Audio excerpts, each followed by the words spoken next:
so when you take your seat, we will start with the Q&A. Okay, so we're ready for your questions. Who wants to take the first shot?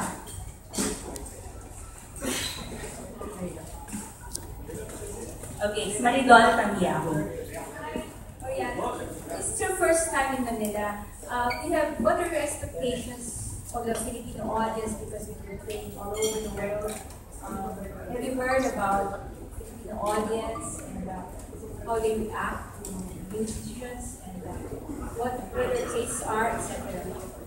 Well, I'm getting a lot of love off Twitter from here out in Manila, and I was really excited about coming out here. I just arrived last night, and I can't wait to look around this place. And you know, it's just I'm really excited about coming back and playing again and doing a tour. Coming back with Richie Sambora and making a record with him next year. So, you know, this is my first time here, and I gotta say everyone's been really nice, and it's I can't wait to come back, for sure. Okay, next question will be coming from Sally Ann of Inquirer. Hello, Orianthi. Hello. I'm a big fan of Michael Jackson. In fact, I have this picture of you with him. What are your fondest memories of Michael Jackson? And this is it. I remember that scene when he told you, it's your time to shine, when you did the black and white number. Yeah, you know, working with Michael was really surreal. Obviously being a huge fan of MJ before I started working with him. And then I got the email to come and, you know, audition, or not audition, but play in front of him. And I was so nervous. I was actually making my record at the time with Gaffin, Universal, and I didn't tell anybody. I just went in there, and he said, learn Day Diana, learn Beat It, come in and play for me. And I did, and it was probably the most craziest moment of my life. And I'm very grateful I got to work with one of the, greatest entertainers ever. He was so sweet and very encouraging, and we had such a blast with him. So, really good time.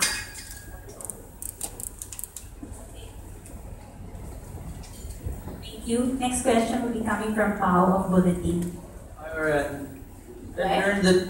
I've learned that you're touring extensively. Can you share some weird or unusual fan encounters?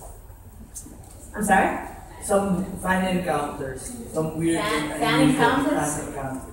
You know, I must say, like, I love all my fans. They're very supportive, and you know, they go above and beyond to promote my music and come out to my shows.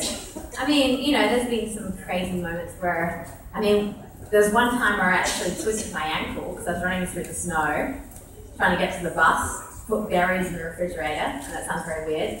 Because someone was running after me, I couldn't see them in the darkness. They were actually a fan. They were very sweet when I met them. So they were covered in glitter, and they had a key tarp on them, and a very large hat and coat, and it looked kind of scary in the darkness. So I was running from that. But when I met them, they were very nice. But, you know, at the time, it was quite scary. So I kept on running, and I had this huge bulge around my ankle. And then, you know, I had to play a show the next day with Alice Cooper. And that was pretty intense. But that was probably a strange fan encounter. But as I said, they were very nice when I met them. Thank you. Next question from you, Jed of Philippine Star. Orianthi, did you find it odd or ironic that perhaps your most popular public exposures were during the rehearsals for the DCC's concert tour was actually a rehearsal, and that meant you didn't have the chance to showcase yourself in front of a real concert audience? Well, you know, a lot of people say, like, you never actually got to play a full show with MJ, but I got to play a show with him for like 3 months, you know, but there was just not a huge audience. There were a lot of crew people, a lot of people came in and out. They were filming constantly, so it was almost like Big Brother, you know, the cameras everywhere.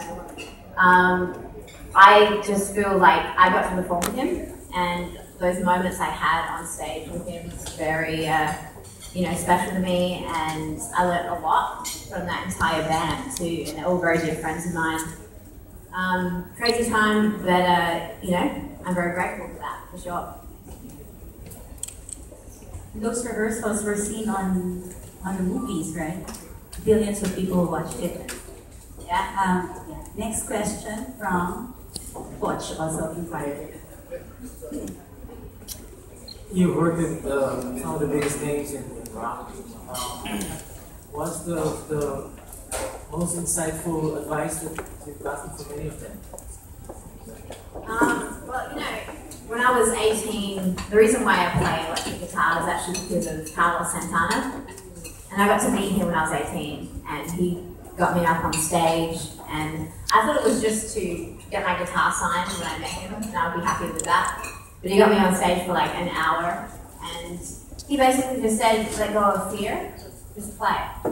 Play and pray, just go out there and do what you do, and that's what you're born to do. And he was just, and he's a friend of mine, really a friend of mine, and he just very encouraging and very spiritual, and I learned a lot from just being around him and jamming with him.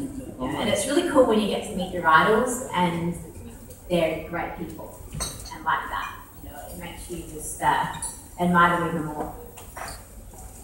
Thank you. Orianthi, can we just ask you to look at the camera when you answer the question? I'm looking at everyone. I know. I'm trying to explain it to them, but these people from television, they really want to see your face. Sorry, guys. They're just ignoring you.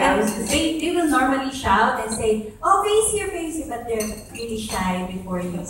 I'm very sorry. I'm the one who has to say. I don't mean to ignore you, wonderful people over there. Okay, next question from Chris of Pulp. Hi, you have collaborated with Michael Jackson, like all these rock icons like Steven Tyler and Alice Cooper, and at the same time, their albums, they are very versatile. They have there are pop songs, folk songs, there are rock songs. So I'm curious, so what's actually your favorite music? What are your favorite songs on your iPad right now? Well, you know, on my iPhone right now, it's pretty diverse. You know, I love the blues, I love country, I love rock. I love kind of every genre of music. It doesn't really matter what it is, if it's a good song. You know, I kind of gravitate towards a blues or country song because of the lyric and how it really tells a good story. For me, you know, that really draws me into a song. Melody-wise, obviously it's an instrumental song, like instances like Jeff Beck, I listen to a lot. And I love listening to B.B. King, Carlos Santana, Steve Ray Vaughan. But then, you know, when you want to listen to songwriters, I mean, there's so many different people I have on my iPad, my iPod I listen to, and it's very, very diverse. I mean, it kind of goes from, Kanye West to Keith Urban to like B.B. King to U2 to the Kings of Leon. You know, so it's all over the place. But as I said, I love just a good song.